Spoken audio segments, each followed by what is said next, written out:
নমস্কার। প্রভু যীশু খ্রিস্টের মধুর নামে সকলকে আলোর পথে অনুষ্ঠানে স্বাগত জানাই। আমি বিশ্বাস করি প্রেমময় ঈশ্বরের অসীম করুণায় আপনি এবং আপনার পরিবারের সকলেই সুস্থ আছেন এবং সুন্দর আছেন। প্রিয় বিশ্বাসী, আপনার পরিচয় আপনি একজন সাধারণ মানুষ নয়, আপনার একটি বিশেষ পরিচয় আছে। আপনি কি জানেন আপনার বিশেষ পরিচয় কি? অথবা আপনার বিশেষ ক্ষমতা আছে, সেই ক্ষমতাগুলো কি কি? আসুন আমরা সেই বিষয়ে একটু আলোকপাত করার চেষ্টা করি। প্রিয় বিশ্বাসী, প্রভু যীশু খ্রিস্টে বিশ্বাস হেতু আপনি ঈশ্বরের সন্তান হয়েছেন, আর স্বর্গের জীবন্ত পিতা ঈশ্বর তার সন্তানদের জন্য বিভিন্ন বিষয়ে আশীর্বাদ দেবার ব্যবস্থা রেখেছে। তাই আমরা যখন প্রার্থনা করি তখন ঈশ্বর চাইতেও দিতে থাকেন, না চাইতেও দিতে থাকেন। কিন্তু একজন খ্রিস্ট বিশ্বাসী বিশ্বাস হেতু ঈশ্বরের যে অনুগ্রহ ও আশীর্বাদ লাভ করে সেগুলো কি তার জীবনে ধরে রাখে? অথবা অন্যান্য ব্যক্তির জন্য সেগুলি কি কাজে লাগে? যা কিছু পায় তা ধরে রাখতে বা সমস্ত ক্ষমতাকে নিজের মধ্যে প্রজ্বলিত রাখতে একজন খ্রিস্ট বিশ্বাসী কতটা উদ্যোগী আছে? ঈশ্বরের আশীর্বাদ অনুগ্রহে আমরা যে ক্ষমতা প্রাপ্ত হয়েছি তাকে আমরা কোনো উদ্যোগ ছাড়াই আমাদের মধ্যে ধরে রাখতে পারি কি? অর্থাৎ তা কি এমনি এমনি থেকে যায়? আমাদের জীবনযাপন যে কোনো রকম হলেই কি ঈশ্বরের সেই অনুগ্রহ দান আমাদের মধ্যে থাকে? আমরা বিশ্বের বিভিন্ন খ্রিস্টের সন্তানকে যখন দেখি, প্রভু তাদের দ্বারা বহু বড় বড় কার্য করছে, নিজ মহিমা প্রকাশ করছে। হ্যাঁ, এই প্রসঙ্গে আমার এক প্রিয় পালকের কথা মনে পড়েছে। এক সময় একটি 13-14 বছরের মেয়ে তার কাছে আসে। ওই পালক মেয়েটির জন্য প্রভুর কাছে প্রার্থনা করে বেশ কয়েক মাস। মেয়েটি সুস্থ হয়, পুনরায় অসুস্থ হয়ে পড়ে এবং এই ঘটনার পুনরাবৃত্তি হতে থাকলে ওই পালক চিন্তা করে মেয়েটিকে নিয়ে ভারতের একজন বড় মাপের ভিড় জমানো ভাববাদীর কাছে নিয়ে যাবে। এই পরিকল্পনার কথা একদিন আমাকে ওই পালক জানান। আমি বললাম, আপনি ঈশ্বরের কার্যের সঙ্গে অনেক বছর যুক্ত। ঈশ্বরের আরোগ্যদানের আশীর্বাদ অনুগ্রহ কি আপনাদের অনুবর্তী নয়?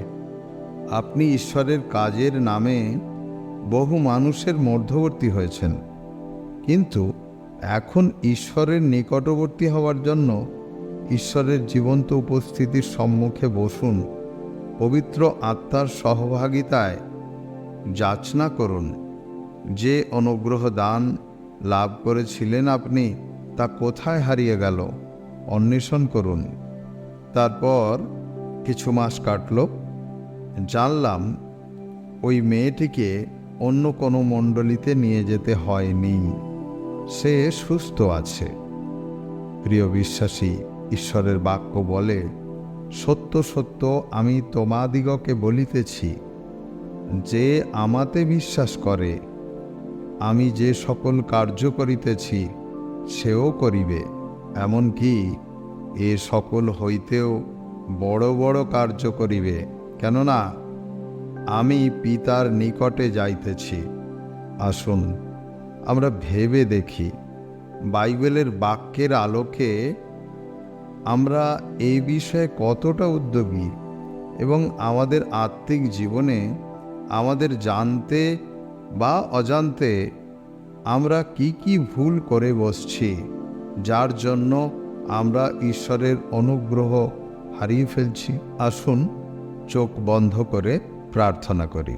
পবিত্র পবিত্র বাহিনীগণের ঈশ্বর সদাপ্রভু, সর্বশক্তিমান দয়াময় করুণাময় ঈশ্বর, এই সময় তোমার চরণতলে আসি। তোমার যিশু নামে তোমার বাক্যের পরিচর্যার জন্য যে সুযোগ তুমি দিয়েছ, তার জন্য তোমায় অসংখ্য অসংখ্য ধন্যবাদ। প্রভু, যারা এই ভিডিও দেখছে এবং শুনছে এবং আগামীতে শুনবে, তাদের প্রত্যেককে তুমি তোমার আত্মা দ্বারা চালিত করো। তাদের জীবনে সেই পরাক্রম কার্য তুমি করো, যাতে প্রত্যেকে অনেকের জন্য আশীর্বাদের কারণ হয়ে ওঠে। প্রভু, তোমার করুণায় যে সকল অনুগ্রহ আমরা লাভ করি, তা যেন ধরে রাখতে পারি। প্রভু, সেই বুদ্ধি, প্রজ্ঞা, জ্ঞান আমাদের দাও।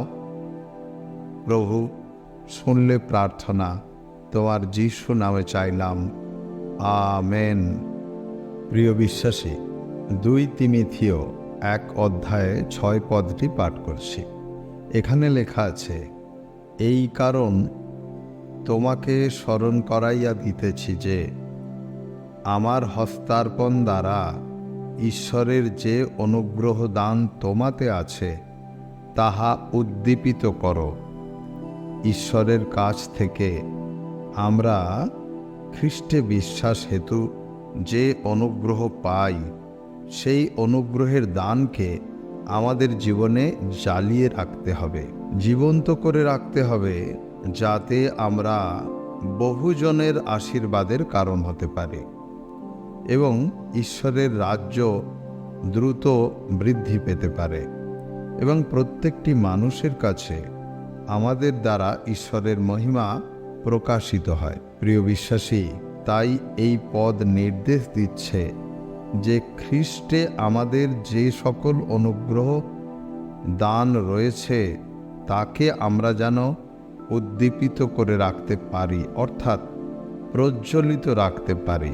একজন মানুষ যখন যিশুকে তার জীবনে প্রভু বলে স্বীকার করে, পরিত্রাণদাতা উদ্ধারকর্তা হিসাবে হৃদয়ে বিশ্বাস করে, তখন সে ঈশ্বরের সন্তান হওয়ার অধিকার পায়, পবিত্র আত্মা দ্বারা মুদ্রাঙ্কিত হয় এবং পবিত্র আত্মার নানারূপ অনুগ্রহ দান তার মধ্যে বর্ষিত হতে থাকে।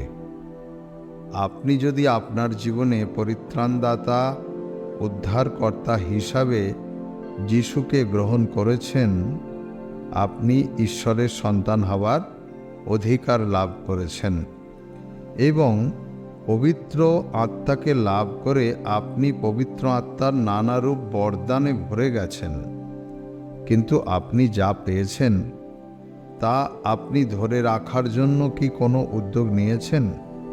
ঈশ্বরের পবিত্র আত্মা তার ইচ্ছা অনুসারে বিভিন্ন ব্যক্তিকে বিভিন্ন রকম অনুগ্রহ দান করে থাকে। অনুগ্রহ দান নানা প্রকার, কিন্তু আত্মা এক, আর সেই আত্মা দ্বারা আমাদের খ্রিস্ট বিশ্বাসীদের একজনকে প্রজ্ঞার বাক্য, আর একজনকে আত্মা অনুসারে জ্ঞানের বাক্য, আর একজনকে সেই আত্মাতে বিশ্বাস, আর একজনকে সেই আত্মায় আরোগ্য দানের পরাক্রম কার্য সাধক গুণ, আর একজনকে ভাববাণী, আর একজনকে বিভিন্ন আত্মাদের চিনে নেবার ক্ষমতা, আর কাউকে কাউকে অন্য ভাষায় কথা বলবার ক্ষমতা, কাউকে বিশেষ ভাষা অনুবাদ করার ক্ষমতা ঈশ্বর দিয়ে থাকে। এই ধরনের এক বা একাধিক ক্ষমতা লাভ করে ঈশ্বরের সন্তানেরা ঈশ্বরের মহিমা জগতে ছড়িয়ে দিচ্ছে। কিন্তু প্রিয় বিশ্বাসী, এই সকল ক্ষমতা সদা সর্বদা সকলের মধ্যে থাকে না, কেননা সেই অনুগ্রহ দান আমাদের মধ্যে সদা সর্বদা আমরা উদ্দীপিত অর্থাৎ প্রজ্বলিত রাখতে পারি না। ঈশ্বরের অনুগ্রহে আমরা যে সমস্ত অনুগ্রহ দান প্রাপ্ত হয়েছি, আমাদের উদ্যোগী হওয়া দরকার সেই বিষয়গুলি অবশ্যই ঈশ্বরের রাজ্য বৃদ্ধির জন্য, বিভিন্ন মানুষের মধ্যে আশীর্বাদকে ছড়িয়ে দেবার জন্য ব্যবহার করা। আর তার জন্য আমাদের সেই অনুগ্রহ আশীর্বাদকে আমাদের মধ্যে প্রজ্বলিত করতে হবে, জাগিয়ে রাখতে হবে। আর এর জন্য দরকার প্রচুর রূপে প্রার্থনা করুন ঈশ্বরের কাছে। হে পরমেশ্বর পিতা, তুমি পবিত্র আত্মার যে নানা প্রকার দান দিয়েছ, প্রভু তা যেন আমার সহবর্তী থাকে। প্রভু গো, তোমার পবিত্র আত্মার আগুনে সদা সর্বদা আমাকে উত্তপ্ত রাখো প্রভু, যেন আমার মধ্যে তোমার অনুগ্রহের দান প্রজ্বলিত এবং উদ্দীপিত থাকে। ঈশ্বরের বাক্য বলে, আর আমাদিগকে যে অনুগ্রহ দত্ত হইয়াছে, তদানুসারে যখন আমরা বিশেষ বিশেষ বর প্রাপ্ত হইয়াছি, তখন সেই বর যদি ভাববাণী হয়, তবে আইসো বিশ্বাসের পরিমাণ অনুসারে ভাববাণী বলি। অথবা তাহা যদি পরিচর্যা হয়, তবে সেই পরিচর্যায় নিবিষ্ট হই। অথবা যে শিক্ষা দেয় সে শিক্ষা দানে, কিংবা যে উপদেশ দেয় সে উপদেশ দানে নিবিষ্ট হইউক। যে দান করে সে সরলভাবে, যে শাসন করে সে উদ্যোগ সহকারে, যে দয়া করে সে হৃষ্টচিত্তে করুক। প্রিয় বিশ্বাসী, আসুন আমরা অনুগ্রহের বরদানগুলোকে প্রচুর রূপে ব্যবহার করি এবং আমরা উদ্যোগী হই সেই দান যেন আমাদের সঙ্গে সদা সর্বদা সহবর্তী থাকে। আসুন আমরা জেনে নিই আমাদের আত্মাকে উত্তপ্ত রেখে ঈশ্বরের অনুগ্রহ দানকে কিভাবে আমরা উদ্দীপিত করতে পারি। প্রথমত, আমাদের ঈশ্বরের বিভিন্ন কর্মে অত্যন্ত পরিশ্রমী হতে হবে, প্রভুতে থাকতে হবে, প্রভুর বাধ্য হতে হবে। আত্মিক সহভাগিতা আমাদের অত্যন্ত বেশি প্রয়োজন।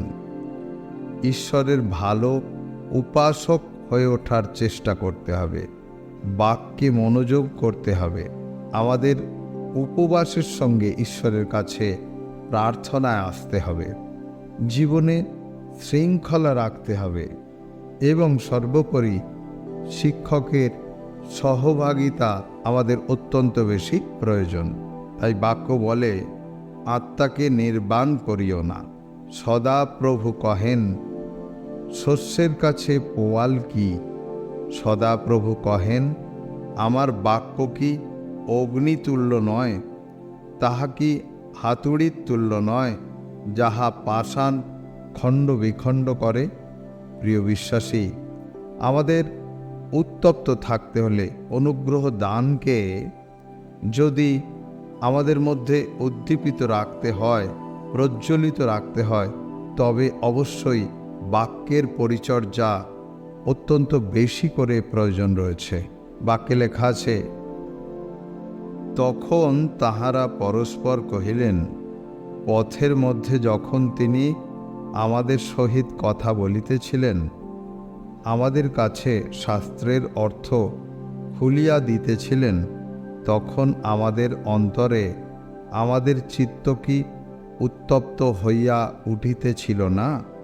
প্রিয় বিশ্বাসী, প্রভুর কাছে আসুন, প্রার্থনা করুন, বাক্যের কাছে আসুন। আমরা জানি বাক্য ঈশ্বর, ঈশ্বরই বাক্য।